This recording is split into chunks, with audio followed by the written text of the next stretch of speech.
In this lecture, we will look at the implementation of LinkedList. Implementation means we will try to code some of the methods provided by LinkedList. And let's learn how these methods work internally. Here we will not discuss all of those methods, but some of those which can explain the behavior of LinkedList. I have opened IntelliJ IDEA here. Do you remember the package that we have created during ArrayList demo? It is com.training.demos. In the same package, I have created 4 classes such as employee, LinkedList test, and node classes. Let's have a brief look at all these classes. First, let's start with employee class. You have seen this class in the previous lecture. The only difference is toString method, which returns the string version of employee ID. Employee object has 3 fields: employee ID, full name, and age. It has a constructor which initializes all these variables. Now let's have a look at the node class. I have a node class here. This is a generic class. You may wonder what is this node class does.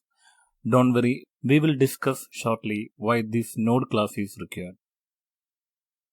Now let's have a look at the LinkedList class. This is the class which implements LinkedList. This is a generic class such as supports all types. As you can see here, I have implemented addLast method, addFirst method, pollFirst method, remove method, and addAt method. We will discuss this class detailedly. Now let's have a look at LinkedList test class. So this is the class which creates an instance of LinkedList and it adds data using addLast and performing modifications using addAt and then using pollFirst and remove. And finally, it displays the contents of the list. We are not using the java.util.linkedList. Rather, we are using the LinkedList which have created under this package. Now I have given you very brief description about all these classes. We will come back to these classes when we are discussing about the nodes, the LinkedList, and we will discuss some of these methods, how they work internally. So let's start that discussion with the basic elements such as nodes. What you see here is a node. In the right side, I have a node class. In the node class, I have 2 variables, data and next. And using constructor, I am initializing those 2 variables. Now, what you see on the left side is a representation of this class, an image representation, in other words. So, in this representation, the node class is act as a wrapper, and it is wrapping 2 variables, object data and next. Now, a LinkedList is a series of these nodes. There you saw 1 node. Now here, there are 3 nodes, emp1, emp2 and emp3. These names such as emp1 and emp2 and emp3 are just names given to identify the nodes. It doesn't have to do anything with the program. Now in this LinkedList, there are 2 variables such as head and tail. Head always pointing to the first node of the list and tail always pointing to the last node of the list.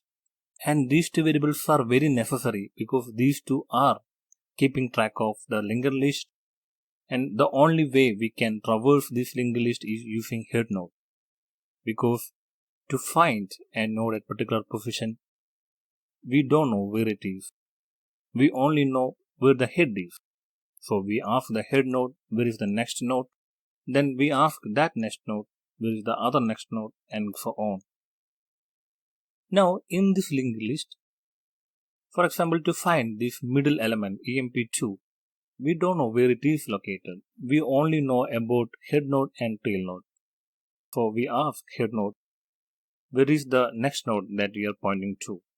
So the emp1 shows the way to emp2. And that is how we find emp2. So the head node and tail node is very important to keep track of the list. Now into this LinkedList, if you are adding a new element at the beginning, what will happen? Head node is pointing to emp1. So just imagine I am going to add emp4 into the 0th position. This is what happens. As I said, the head node and tail node always at any given point in time is referencing to the first and last element of the list. So if you are adding an element at the first, the head node will point to that newly added node, and the newly added node will point to the emp1. Let's see that in pictorial presentation. As you can see here, the head node is now pointing to emp4, and the next variable of emp4 node is pointing to emp1, and emp1 pointing to emp2, emp2 pointing to emp3. And this is what happens in addFirst method. Now let's have a look at the addFirst code, and let's see how it is implemented. So this is the implementation of addFirst. Here in this program mainly there are three things. One is head node, tail node, and create new node method. So first have a look at the tail node and head node. Here head node and tail node are of type node. Of course, because the head node and tail node are referencing to nodes, hence the type of head and tail is node, and we have a method called create new node. So whenever this method is called, it will create a new node by calling the nodes constructor, and it will return the new node. So let's remember the current state of the linked list. The linked list have three nodes, emp1, emp2, and emp3. Head is referring to emp1 and tail is referencing to emp3.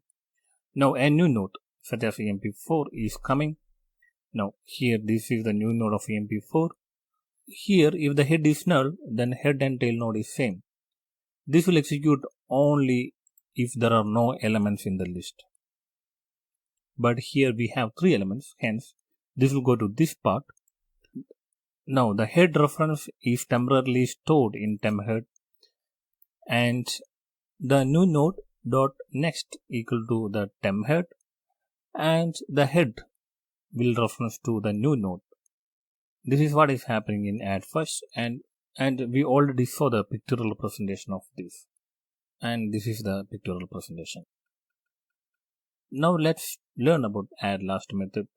addLast method is opposite to addFirst method. Instead of it is adding at the first, it is adding at the last. Here the tail is getting affected.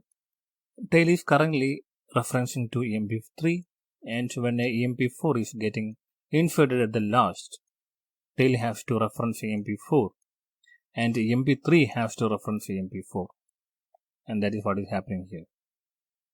Now let's have a look at the addAt method. This is quite different because here we are not adding at the end or at the first, rather in the middle or at a given position.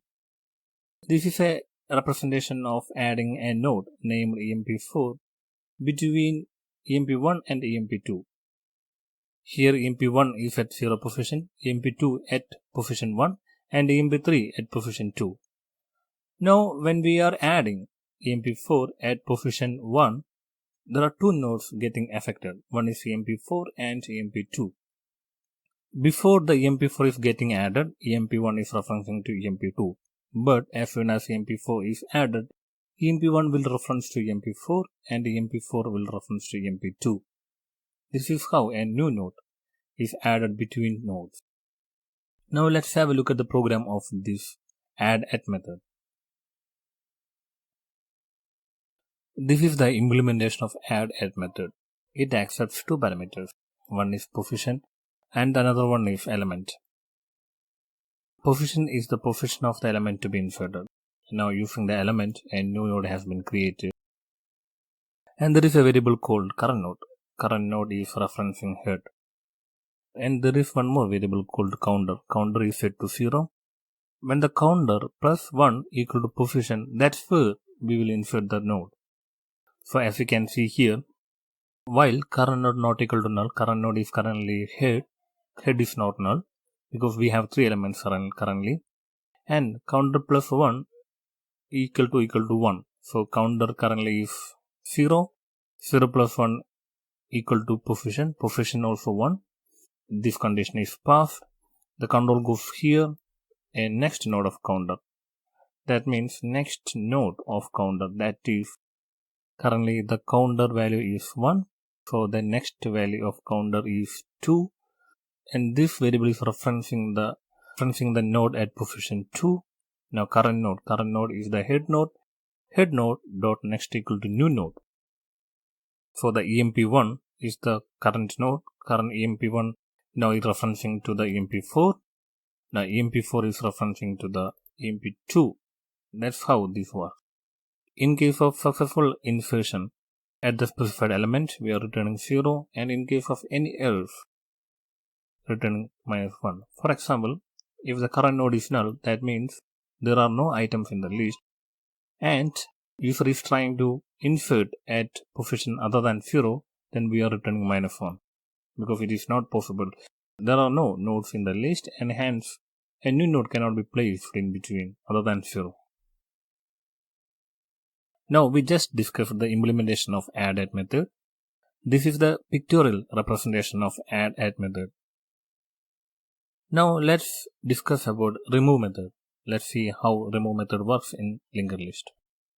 As you can see here, there are 3 nodes, EMP1, EMP2 and EMP3. Just imagine I want to delete the node EMP2. Now this is what happens. EMP1 was referencing to EMP2, but since I am deleting, EMP1 is shifting its reference from EMP2 to EMP3. Now the head node is referencing to EMP1, that doesn't change, and EMP3 is the tail node, that also doesn't change. Now after removal, the number of elements in the list is 2, because that EMP2 has been removed and made a new connection between EMP1 and EMP3. This is how remove method works. Now let's see the implementation of this remove method in Java. This is the implementation of remove method. Remove method accepts a position, such as the position of the node to be removed. Now there is a variable called index, and there is a variable called current node. Current node always keeps track of the current node. Now current node initially set to head, and previous node always refers to the previous node of the current node. Initially the previous node is null. Now if the head is null, then return null. That means if the head is null, then there is no element in the list. Hence removal operation is not possible, so we are returning a null. Now current node not equal to null, that means list has elements. Currently current node is referencing the head node. If the head node is not null, because we already saw in the example that there are 3 nodes, EMP1, EMP2 and EMP3. So current node is referring to EMP1. The value of position is 1 and the index is 0. Hence this condition is not true and the control goes to this part. Now previous node equal to current node. So current node currently is head. So previous node now referring to head node, and head node is now referring to the EMP2 because head node dot next is EMP2. So the previous node is referring to EMP1 and current node is now referring to EMP2, and index is a variable is being incremented by 1. Now index value is 1. Now the while loop executes again. Because current node is not null, now the position is 1 and index is also 1. Hence this condition is true. Hence controls goes here. And previous node dot next equal to current node dot next. Previous node currently is EMP1. EMP1 dot next equal to current node EMP2 dot next. That such as EMP2 dot next is EMP3. And there is a temp variable which is storing the EMP2 variable. Currently EMP2 variable is referencing EMP3 variable, and that reference is being removed here. Then we are returning the EMP2 data. This is what happens in remove method. So now we just saw the implementation of remove method. In remove method, first we have to locate the element to be removed, and once it is located, we have to set a reference from the previous node of the located node to the next node of the located node. So that is what is happening here. So we were trying to remove emp2. So first we located emp2, then we made reference from previous node of emp2 such as emp1 to the next node of emp2 such as emp3. Now let's see how the traversal of a linked list works. A traversal means visiting all the nodes of a list. Now we have only two information such as head and tail. We don't have anything in between them. So using these two information, how can we traverse the list? So first, using the head, we can go to emp1. From emp1, we can check what is the next node of emp1 using next. Then we reach to emp2. Then emp2, then we can check the next reference. Then we get emp3. Then when we reach emp3, then we can check next reference again. Here there are no more reference nodes, hence next will be null here. That's where we stop the traversal. Now let's see in code. Here this method display is traversing the list. So we have a variable called current node. Current node is referencing head node. If current node is not null, while it is not null, we print the data. We call that data is toString method. When we call toString method, actually the employee class toString method will be executed. Then we setting the current node into the next node. Current node equal to current node dot next. Now initially it will be emp1. Then when it comes here emp2, then the while loop will be executed again. Then this will become emp3. Once the emp3 is displayed, the next node of emp3 is null. Once this current node is null, the while condition is no longer true and the control will get executed from this block of code. And that's how the display works. Now let's see the pictorial representation again. So this is the pictorial representation of display method that we have seen. Now we traversed from head to tail. Now what if we have to traverse from tail to head, such as in descending order? Is that possible? It is not possible because emp1, emp2, emp3, these three nodes are only having the references of next nodes. They don't remember what is the previous node. So from tail node, we cannot go backwards because emp3 node doesn't have any information about previous node. This is where the DoublyLinkedList comes in. Now let's have a look at the DoublyLinkedList. This is a node of DoublyLinkedList. Here the difference is a new variable such as previous variable is available in a node. Hence the previous node will reference to the previous node and the next node of a node will reference to the next node. Using this way, the traversals are possible from head to tail and tail to head. And this previous is also reduces the complexity of the many algorithms. Now let's see how this previous variable can be added to a node class. Now let's go to IntelliJ IDEA. I have a node class here. When we were discussing about singly linked list, the linked list that we were discussing so far was having only next reference. Node always keep track of next reference. It doesn't keep track of previous reference. Now let's make this single linked list to double linked list by adding previous variable.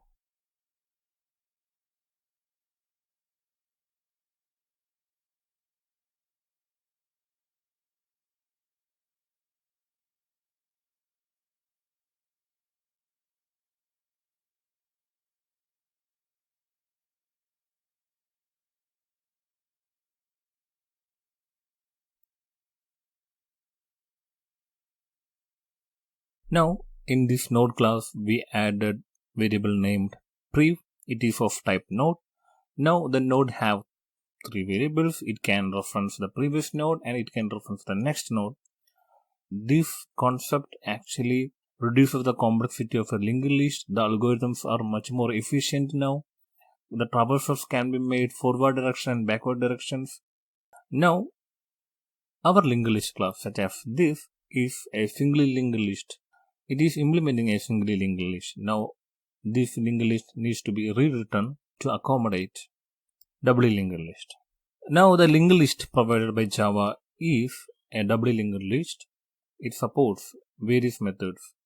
and it extends various interfaces such as iterable interfaces. We cannot use for each method on the linked list that we have created because it doesn't extend or implement any iterable interfaces or its methods. Before we winding up this session, let's check the output of this program. As you know, the linked list that we have created is a single linked list. Hence, we can comment out this line. Now, let's go to LinkedList test.java file, and here I would like to brief you about what we are doing here. Here we have created an instance of list. Using addLast, we are adding elements into the list.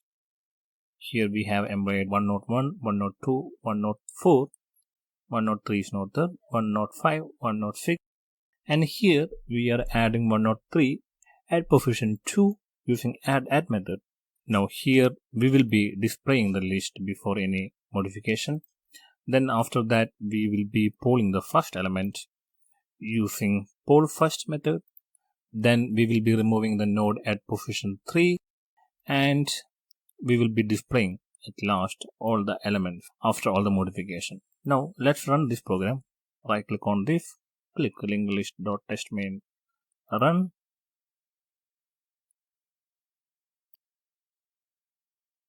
The output has been created. Now list before changes. So we have 101, 102. Initially 103 was not there. We added these elements using addAt method. Then we have 104, 105, 106. Then we are polling the element using poll first. So since the 101 is the first element, it has been polled. Then list after the changes. This is the final output of this program.